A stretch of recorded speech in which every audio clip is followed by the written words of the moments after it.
I made a reel the other day about the benefits of hitting the gym to manage your anxiety. And someone replied that anxiety was the reason why they didn't go to the gym in the first place. So this video is for you and for all the people that are too anxious or feel too overwhelmed to hit the gym. First of all, we need to start by saying that you're supposed to feel overwhelmed. Because here's the thing. Feeling overwhelmed is a sign that you're on the right track. It means that you're facing your reality hands-on instead of running from it. It's simple. If you don't feel like your brain is being overcharged with a car battery, it means that you're probably too comfortable where you are right now. 5 years back, I remember being this skinny kid walking into the local gym of his town with very hopes that it would work and extreme social anxiety. And fast forward to today, gym is a ritual for me. It's part of my day and I don't miss it. Not only it helped me manage my anxiety, but I learned a completely new way of living that improved my health, productivity, and focus. I'm convinced that it's a blueprint that you can recreate. But most crucial,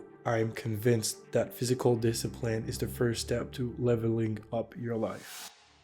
You see, the mistakes most people do when they start the gym is that they're too focused on one thing, seeing results on their body. Whether it's losing the fat or building the muscle, they don't really care about anything else than that. I can tell you that as a fitness coach that has helped thousands of clients. Most time it doesn't work. One, because it means that you somehow are destined to skip the learning phase where you basically fail, do shit, and are bad, and cheat code to the next phase, which is seeing results. And two, because it gives you unrealistic expectations of what you could achieve in a specific time frame. Don't get me wrong, having a clear body goal is a thing, and I call it the ideal goal, which is achievable when you've learned and you mastered the foundation. But the thing is that a learning phase is necessary before you're setting your ideal goal. Otherwise, you'd just be throwing darts in the dark as you have no idea what's realistic and what's not. It all comes down to having the level of mastery of a skill required for a specific objective. For example, if I have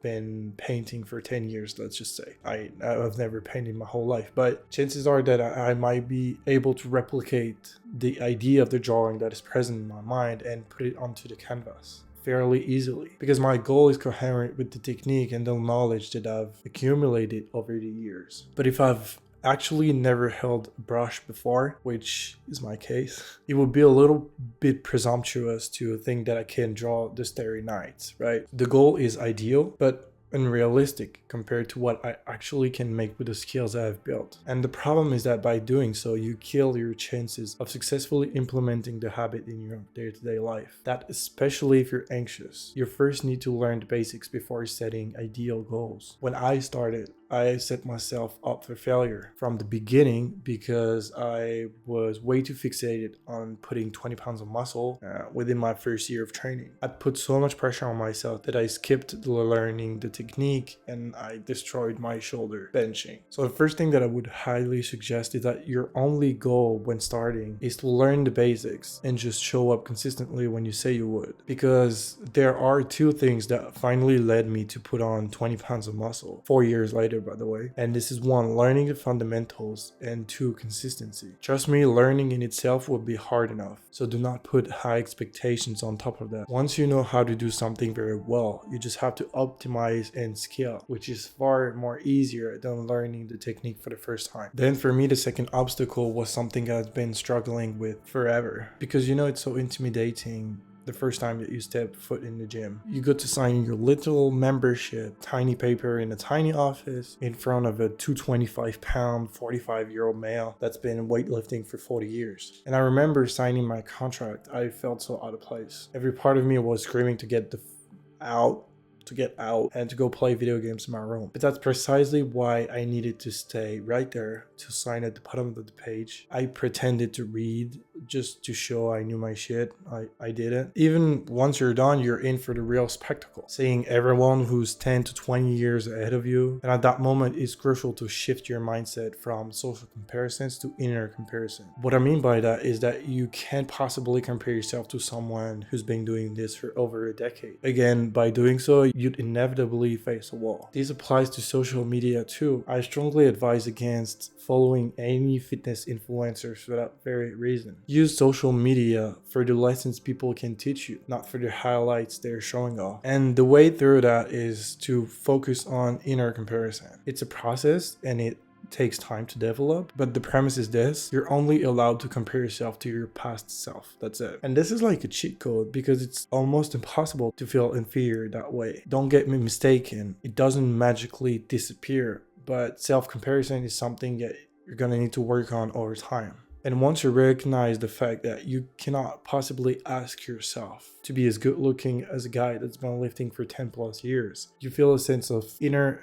acceptation that's crucial to nurture if you want to stay in the game. Just think about it like this. You've just started, you're about, or you just bought your membership. You're already one step beyond your yesterday self and one step closer to your ideal goal. And even if you haven't been to the gym yet and you're just thinking about it, just watching this video is a sign of progress from your past self. Learn how to recognize small success behaviors and amplify them. Because one thing that anxious people tend to do is magnify their insecurities and weak points while they lack awareness on their strong points. They just don't recognize it. As long as you engage, you're progressing. The goal is to be 1% better than you were yesterday because you're betting on compound progress and not instant gratification and completion. I stole that from James Clear, by the way. Thank you, James Clear, for sponsoring today's video. I'm just kidding. I wish you would. Now, when you feel like skipping, this is exactly when you need to show up. Keep walking and you will end up somewhere. This means don't fret about the destination just yet. Focus on putting one foot in front of the other. If you haven't started, it's likely because 1, you don't have enough clarity to craft a detailed, actionable plan, or 2, you're too scared and overwhelmed to make the first step. Let's take care of problem 1. If you had to take one thing from this video, it's this: the perfect plan doesn't matter if it's not actioned. Meaning you can plan it as much as you want in your mind, it won't make it real until you act. Now, I'm not saying that you shouldn't have a goal. We've already talked about that. What I'm saying is that it's useless and time consuming and overwhelming to try to think about all the steps ahead. Your focus should be on learning, not on planning. Your goal should be to engage in the habit that will eventually lead you to learn the skills to reach your goal. Don't worry, here's an example. If you want to put 20 pounds of muscle, just like I wanted to, it's the ideal goal, right? Your skill that you need to develop in order to do so is learn how to exercise, and you can fraction that in actionable everyday habits like watch a YouTube video about the technique, go to the gym for 30 minutes and try what you've learned, but one step at a time. We're not talking about nutrition and recovery just yet, okay? Because this is fairly easy to implement. It will take you about an hour per day. Now you do that for the first month. I'm promising you that you won't be in the same situation a month from now. Everything will be so much easier, so much so that you will be able to think about implementing other habits like nutrition, recovery, everything else. But now let's talk about the enemy. As you work on building this new habit, you will face your biggest opponent, which is friction. Friction is that uncomfortable void between knowing you should go to the gym and actually getting started, leading directly to procrastination if you fall in its trap. That's when your brain starts to tell you, yeah, we don't like the gym very much, plus we're not seeing the results that we want, and it costs a lot of money, it takes a lot of time,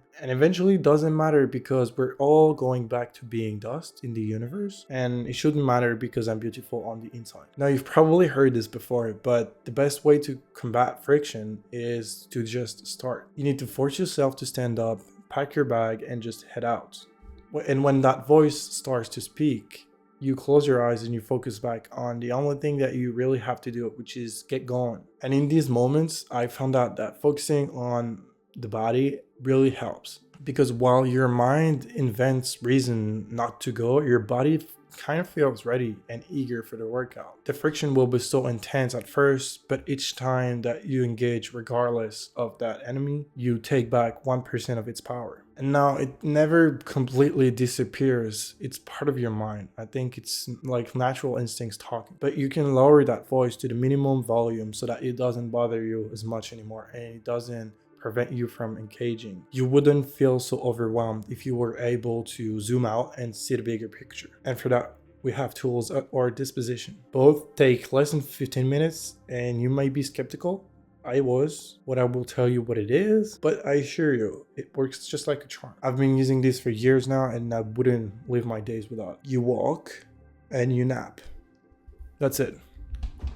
I'm just kidding. 15-minute walks. To me, this is the ultimate mind organizer when you feel like your head's about to explode. There's just something with humans and walking that can't be explained. The simple fact of changing an environment, breathing fresh air, and activating your body allows your mind to make sense of the information that you're trying to digest. Still to this day, when I feel like my head's overflowing, the best thing I can do is stop, go out, and walk for 15 minutes, focusing on my breath. I personally count my steps, but I don't think you have to. Maybe just walking outside might do that work. Second thing is the 12-minute power nap. Now, this is cheat code, okay? This allowed me not only to help with the anxiety, but also to boost productivity, to rocket. Whenever I feel tired or worn out, I stop for 12 minutes, lay down on the couch, set a timer for 12 minutes, put my phone on D&D, then close my eyes, maybe that's better, and I just let my mind drift off completely. I just think of it as a mental reset, okay? And it works like crazy. I get in this deep, relaxing and yet very activated mental state between consciousness and sleep, and it allows my body to calm down while my mind is untying everything and simmering down with all the information that it just accumulated. So both these methods work because you're actually disconnecting yourself from what you're doing for a couple of minutes, and by doing so your brain has time to recognize the patterns and reorganize the thoughts. Use these as frequently as needed, okay? There's no cap on this. Since it helped me tremendously bring clarity and feel less overwhelmed, I'd share it with you today. And up until now, our focus has been to prepare you to go to the gym, to equip you with the best mindset for you to start going to the gym, even if feeling overwhelmed or anxious. About the second problem, if you're feeling scared or anxious socially up to a point that you can't seem to go to the gym, that's a separate issue, but one that has its own solution though. You need exposure and clarity. Clarity again, but let's get technical about exposure. Because personally, I was extremely scared to go to the gym because I felt like everyone was somehow staring at me, judging my every move. And in psychology to counter anxiety, they use what's called exposure theory. The idea behind this concept is that you gradually expose the anxious individual to the source of their anxiety until it leads to desensitization. Desensitization means becoming accustomed to an object, situation, or event, resulting in progressively weaker emotional response. Okay, you put that in your brain. Simply put, the more frequently you go to the gym, the less anxious you will feel over time, because you'll inevitably get used to your anxiety and you're then reducing the threshold for it. Your body will have no choice but to reduce the anxiety level as you realize there's no actual danger. And for that insight to happen, we need to also deconstruct the catastrophic scenario, because when you're highly anxious you tend to create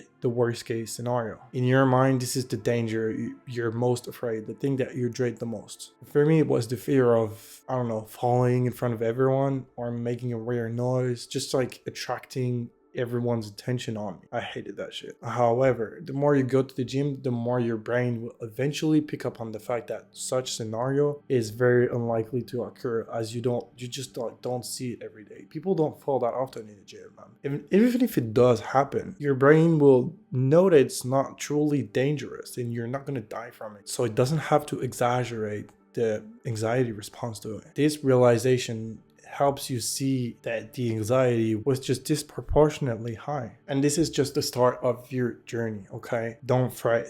Within a few weeks, you'll pick up on the essentials that you need to know in order to get started. That's if you commit to actually go to the gym consistently. And if you're moving on to the next step and you need the detailed action plan that we talked about, focusing on exercises, what to do in the gym, what foods to eat, and how to recover properly, check out Fitness Fundamentals. First link in the description. Because what we've discussed here today is essentially step 0, your preparatory phase before taking the first real step into outer space.